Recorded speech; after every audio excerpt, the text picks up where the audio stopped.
Yan, after plowing guys, we are going to use this roller para ano, ang tawag doon? Ma-firm yung itinanim. May itinanim na dito.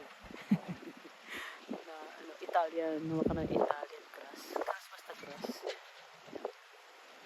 Para ma-firm siya. Meron na siyang ito mga buto-buto yan, buto-buto.